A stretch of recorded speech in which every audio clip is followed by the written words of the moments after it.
Imagine leading millions of people, walking with God for 40 years, parting the Red Sea, speaking with God face to face, and still missing the promised land. Moses did everything right. But one moment, one decision, changed everything. What really happened? Moses was not an ordinary man. God chose him to confront Pharaoh. God used him to part the Red Sea. God spoke with him on Mount Sinai. For 40 long years, Moses carried the burden of leading Israel through the wilderness. But leadership is heavy, and pressure has a way of exposing what's inside the heart. The Israelites began to complain.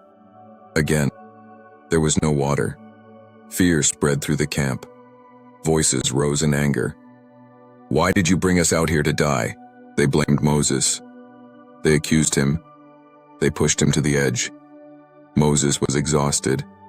Moses and Aaron went before the Lord, and God gave a clear instruction. Not complicated, not confusing. God said, "Speak to the rock, and water will come out. Just speak.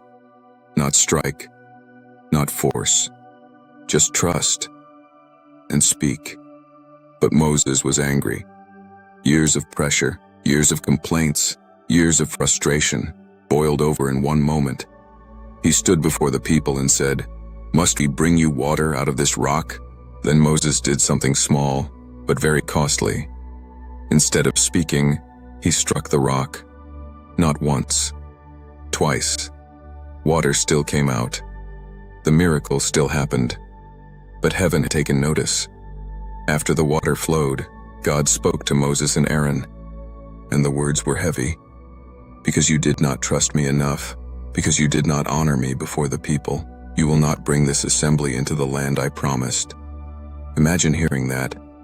After 40 years, after all the sacrifices, after all the miracles, so close, yet not entering.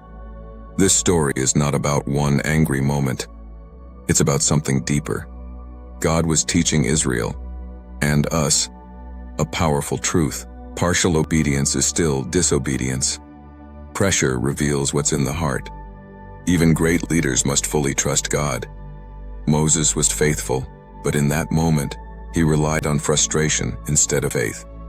How many times have we been like Moses? Close to the promise, but reacting in anger. Close to breakthrough, but moving ahead of God.